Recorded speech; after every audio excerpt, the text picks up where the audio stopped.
예수 그리스도를 믿는다는 것은 무엇일까요? 저는 이렇게 생각합니다. 예수 그리스도를 믿는다는 것은 그 삶이 변하는 것이다 라고 생각을 합니다. 그런데 사실 우리가 아주 자주 하는 말 중에 이런 말이 있습니다. 사람 변하지 않아. 사람은 고쳐 쓰는 게 아니야. 이런 말 들어보셨죠? 아마 우리도 많이 쓰는 말 중에 하나일 거예요. 사람 변하지 않는다 라고 일반적으로 이야기를 하죠. 그럼 정말 그렇습니까? 정말 사람 변하지 않습니까? 대부분의 사람들은 잘 안 변하죠, 사실. 그런데 정말 사람이 변하지 않는다라고 가정을 한다면은 예수쟁이들을 핍박하던 바울의 극적인 변화를 어떻게 설명할 수 있을까요? 예수님을 부인했던 그 베드로의 변화를 어떻게 설명할 수 있을까요? 그 이전의 삶과 그 이후의 삶이 극명하게 달라졌던 바울이나 베드로와 같은 사람들, 그런 사람들의 삶을 어떻게 설명할 수 있을까요? 그 외에도 수많은 사람들의 삶이 변화되는 것들이 실제적으로 일어남으로 인해서 예수 그리스도가 살아있다는 것을 온몸으로, 삶으로 증명했던 수많은 사람들이 있었습니다. 그 변화의 전제 조건에 관해서 바울은 이렇게 이야기를 했습니다. 갈라디아서 2장 20절에 내가 그리스도와 함께 십자가에 못 박혔나니 그런즉 이제는 내가 사는 것이 아니요 오직 내 안에 그리스도께서 사시는 것이라. 이제 내가 육체 가운데 사는 것은 나를 사랑하사 나를 위하여 자기 자신을 버리신 하나님의 아들을 믿는 믿음 안에서 사는 것이라 라고 바울은 이야기를 하고 있어요. 변화된 삶이 있기 위해서는. 또 예수님도 예수님을 따르는 자의 삶에 관해서 이렇게 말씀하셨습니다. 마태복음 16장 24절에 이에 예수께서 제자들에게 이르시되 누구든지 나를 따라오려거든 자기를 부인하고 자기 십자가를 지고 나를 따를 것이니라 라고 이야기를 하고 있습니다. 자기 자신이 죽지 않고는 결단코 변화된 삶을 살 수가 없습니다. 나의 자아를 유지한 상태로 나의 주장대로 살아가는 삶을 통해서는 결단코 변화된 삶을 살아갈 수가 없어요. 내가 살아있는 삶은 절대로 변화된 삶을 살아갈 수가 없습니다. 변화된 삶을 살아가기 위해서는 나를 십자가에 못 박아야만 합니다. 십자가를 짊어지고 살아가야만 합니다. 죽은 것 같은 그런 삶을 살아야만 합니다. 모든 주권이 나에게 있는 것이 아니라 그것이 오직 하나님께로 이양되는 삶, 그것이 변화된 삶입니다.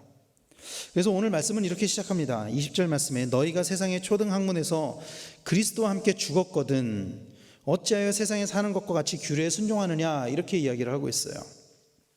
너희가 세상의 초등 학문에서 그리스도와 함께 죽었거든. 그리고 뒤에 질문에서 반문을 합니다. 뒤에 질문에서 어찌하여 세상에 사는 것과 같이 규례에 순종하느냐라고 반문을 함으로써 세상의 초등 학문으로 사는 것이 결국엔 규례에 순종하는 삶이라고 이야기를 하고 있어요. 이것을 현대어 성경에서는 이렇게 번역을 해요. 여러분은 그리스도와 함께 죽었으므로 선을 베풀고 여러 가지 규칙을 지켜야 구원을 얻게 된다는 따위의 이 세상의 생각에서도 해방된 것입니다 라고 이야기를 하고 있습니다. 사랑하는 성도 여러분, 구원은 변화는 선을 베푸는 것으로 주어지는 것이 아닙니다. 구원은 선을 베푸는 것으로 주어지는 것이 아닙니다. 구원은 여러 가지 규칙을 지켜야 주어지는 것이 아닙니다. 바울은 그렇게 이야기를 하고 있는 거예요. 구원은 어떤 규칙을 지킨다거나 어떤 선한 삶을 산다고 해서 그 구원이 주어지는 것이 아니라고 이야기를 하는 것이에요. 구원은 생명이 우리에게 있어야 주어지는 것입니다. 우리가 생명을 소유해야만 주어지는 것이 구원이에요. 이것은 어떤 선한 삶을 살고 어떤 규범적인 삶을 산다고 해서 이루어지는 것이 아닙니다. 아무리 선한 삶을 산다고 할지라도 구원을 얻지 못하는 사람들이 많아요. 그 안에 생명이 없으면 구원이 없는 거예요. 아무리 선하게 산다고 해도. 이 생명이 무엇입니까? 이 생명이 바로 복음 되신 예수 그리스도잖아요. 요한복음 1장에서는 그 생명이 예수 그리스도라고 이야기를 하고 있습니다. 그 생명이 예수 그리스도라고 이야기를 하고 있습니다. 예수님이 우리 안에 거하지 않는다면 우리에게 구원은 주어질 수가 없습니다. 우리에게 구원은 주어질 수 없어요. 바울은 그런 선함이나 규칙으로 인해 얻는 구원을 이 세상의 생각이라고 규정하고 있어요. 바울은 골로새 교회에 세상의 학문, 세상의 생각을 초등학문이라고 이야기를 하고 있습니다. 초등학문이라고 이야기를 하고 있어요. 그리고 예수 그리스도를 아는 것이야말로 진정한 지혜임을 이야기를 하고 있는 것이에요. 그러나 많은 초대교회 성도들이, 또 골로새 교회 성도들이 이 규칙에 얽매여서 자유로운 삶을 살지 못했던 것 같아요. 이 규칙은 무엇이죠? 율법입니다. 율법. 이 율법에 얽매여 가지고 자유로운 삶을 살지 못했어요. 초대교회 수많은 성도들이 그랬었고요. 그리고 오늘 바울이 편지를 쓰고 있는 골로새 교회 성도들도 그랬었던 것 같아요. 그래서 바울이 이렇게 권면했던 것 같습니다. 바울은 골로새 교회 성도들에게 이렇게 묻고 있어요. 21절 말씀에 이렇게 물어요. 현대 성경으로 제가 읽어드릴게요. 그런데 왜 여러분은 이런저런 음식은 먹지도 맛보지도 말고 손을 대지도 말라고 하는 등의 규칙에 아직까지도 얽매여서 살고 있습니까? 라고 묻고 있는 거예요. 바울은. 이미 말씀드렸던 것처럼 바울이 1차 전도여행을 마치고 예루살렘으로 갔을 때 그 예루살렘에서 회의를 하잖아요. 그 예루살렘 공의회로 인해서 이방인들에게는 율법을 지킨 의무가 없다는 것이 결정이 됐어요. 이방인들은 율법을 지키지 않아도 됩니다. 할례를 받지 않아도 됩니다. 그것은 구원의 문제와는 아무런 상관이 없습니다. 이미 결론이 난 거예요. 그러나 여전히 유대인 기독교인들, 그 유대주의자 기독교인들은 율법과 할례에 관해서 이방인들에게 강요를 하고 있었던 것 같아요. 결론이 났음에도 불구하고 끊임없이 율법을 지켜야 됩니다. 할례를 해야 됩니다. 그것이 진정한 하나님의 백성이 되는 것입니다. 그런데 이것이 구원을 주는 것이 아닙니다. 율법이 구원을 주는 것이 아니에요. 할례가 구원을 주는 것이 아닙니다. 바울은 그런 율법의 가르침에 관해서 이렇게 규정하고 있어요. 22절에 이런 규칙은 인간의 가르침에 불과합니다. 음식은 먹기 위해 만들어진 것이고 먹으면 없어집니다. 이렇게 규정하고 있어요. 개역개정에서는 이것을 뭐라고 번역하고 있냐면은 한때 쓰이고 없어지리라 라고 이야기를 하고 있어요. 한때 쓰이고 없어지리라. 율법이 영원한 것이 아닙니다. 율법이 기준이 아니라는 거예요. 율법이 기준이 될 수 없다라는 거예요. 구원의 문제에 있어서. 율법은 도구에 불과한 것이라는 것이에요. 예수 그리스도께서 오심으로 율법이 완성되었고 더 이상 율법으로 구원을 얻는 시대가 없다라고 바울은 이야기를 하고 있는 것입니다. 그런데 그럼에도 불구하고 유대인들은 율법을 강요를 하고 있었던 거예요. 율법을. 초대교회 성도들이 다 유대인은 아니었잖아요. 복음이 이 이방인들에게 전파가 됐는데 그 복음을 들은 이방인들에게 율법을 강요하고 할례를 강요하고 이런 일들이 실제로 일어났었다는 거예요. 이 초대교회 때. 근데 이것이 그들만의 문제가 아닙니다. 사실 우리도 때로는 율법적인 신앙을 가질 때가 있어요. 우리도.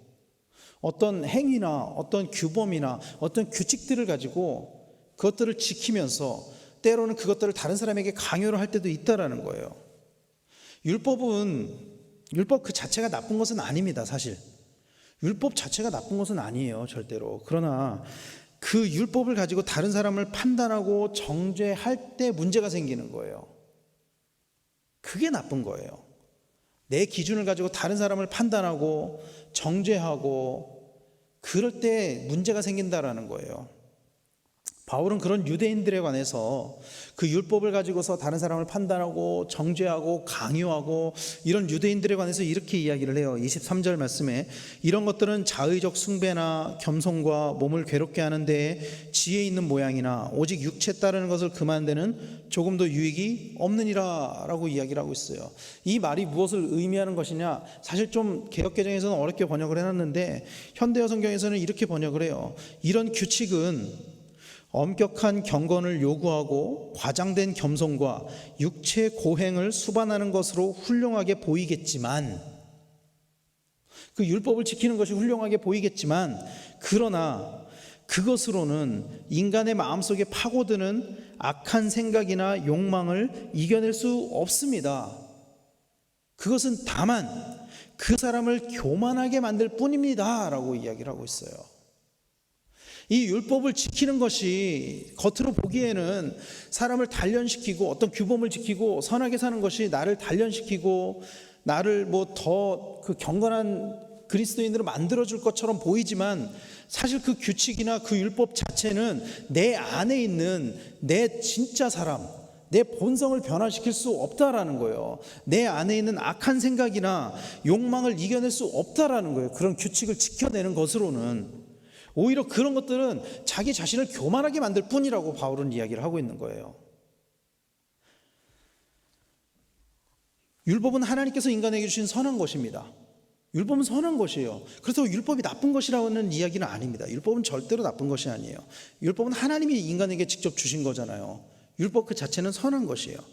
그런데 인간은, 그 유대인들은, 특히 유대인들은 그 율법, 그 선한 것, 하나님이 주신 선한 것을 가지고 나쁜 것으로 만들었다라는 거예요. 그것을 가지고. 율법의 기준과 가치관은, 그 방향은 나를 향한 것입니다. 나를 향한 것이지 그것으로 다른 사람을 정죄해서는 안 된다라는 거예요. 그래서 어쩌면은 교회에서 가장 무서운 사람들이 어쩌면은 가장 많이 기도하고 가장 많이 봉사하고 가장 많이 헌금하는 사람일지도 몰라요. 가장 무서운 사람들이. 이런 그 열심히 있고 뭐 기도도 열심히 하고 봉사도 열심히 하고 헌금도 많이 하고 이런 사람들이 겸손하지 않고 자기 자신의 신앙의 잣대로 다른 사람을 판단하고 정죄할 때 교회가 어려워지고 교회가 무너지는 거거든요. 이번 주간 우리는 임직을 위한 기도 주간으로 보내고 있어요. 직분을 받는다는 것은 사실 더 낮아지는 것을 의미하는 것입니다. 임직을 한다는 것은 더 낮아져야 하는 거예요. 더 겸손해져야 되는 거예요. 직분을 받은 사람이 교만해지면 교회는 어지러워지게 되어 있어요. 직분을 받을수록 더 낮아져야 교회가 교회다워진다라는 사실을 우리는 기억해야만 합니다. 이미 직분을 받은 사람들도 마찬가지예요. 여기에 이제 계신 분들도 마찬가지고, 또 이 새벽에 새벽 예배를 같이 드리시는 분들은 아마 대부분 이미 직분을 받으신 분들일 것입니다. 이미 직분을 받은 사람들도 마찬가지예요. 우리의 신앙의 기준을 가지고 다른 사람을 판단하거나 정죄하지 마세요, 여러분. 나는 이렇게 하는데 왜 너는 그렇게 안 해? 예수님 믿으려면 당연히 이렇게 해야 돼. 그러니까 너도 그렇게 해. 그렇게 하지 않아도 된다라는 거예요. 그 기준은 나를 향한 것이지 다른 사람을 향한 것이 되어서는 안 된다라는 거예요. 요한복음 21장에 보면은 예수님께서 베드로에게 네가 나를 사랑하느냐라고 물어보는 장면이 있어요. 그 3번을 물어보시잖아요. 그때 베드로가 예 주님, 주님께서 아십니다라고 3번을 고백을 하거든요. 근데 3번을 고백하고 베드로가 예수님께 뭐 한 가지 질문을 해요. 그 질문이 뭔지 아십니까? 그 질문이 뭐냐면은 그 3번의 고백 이후에 예수님이 베드로에게 네가 어떻게 죽을 것이다라는 것을 이야기를 하시고, 베드로가 예수님에게 이 사람은 어떻게 됩니까? 라고 질문을 해요. 그때 이 사람은 사도 요한을 이야기하는 거예요. 사도 요한에 대해서 이 사람은 어떻게 됩니까? 그랬더니 예수님께서 뭐라고 대답하시냐면요, 그게 너한테 무슨 상관이냐? 너와 상관이 없어. 그거는 네가 신경 쓸 바가 아니야. 너는 제자된 자로서 나와 너와의 관계에 집중해. 이렇게 예수님께서 말씀하셨어요. 사랑하는 성도 여러분, 우리의 관심이, 우리의 시선이 오직 주님을 향하게 되기를 간절히 축원합니다. 하나님을 보세요. 다른 사람을 보지 말고. 신앙생활을 한다는 것은 옆 사람을 보는 게 아니고 예수 그리스도를 바라보는 거예요. 예수 그리스도만 바라보고 예수 그리스도만 닮아가는 거예요. 내가 닮아가는 거예요. 다른 사람이 닮아가는 것이 아니고. 그래서 사람들 앞에서 신실한 성도가 되는 것이 아니라 주님 앞에서 신실한 성도가 되는 우리 모두가 되기를 간절히 축원합니다. 사람을 판단하는 것은 하나님의 몫입니다. 그것은 나의 몫이 아니에요. 그것은 하나님의 몫이에요. 그것은 하나님의 몫으로 남겨두고 하나님께 맡겨드리고, 오직 우리는 하나님 앞에 판단되는 그 마음으로 하나님 앞에 겸손한 성도님들이 다 되시기를 간절히 축원합니다. 직분을 받으면 받을수록, 또 교회에서 위치가 올라가면 올라갈수록 더 낮아지고 더 겸손하게 하나님 앞에서, 정말로 하나님 앞에서 신실한 성결한 그리스도인으로 날마다 성장해가는, 예수 그리스도를 닮아가는 우리 모든 성도님들, 또 특별히 이번에 직분을 받는 임직자들 모두가 되기를 예수 그리스도로 간절히 축원합니다. 기도하겠습니다.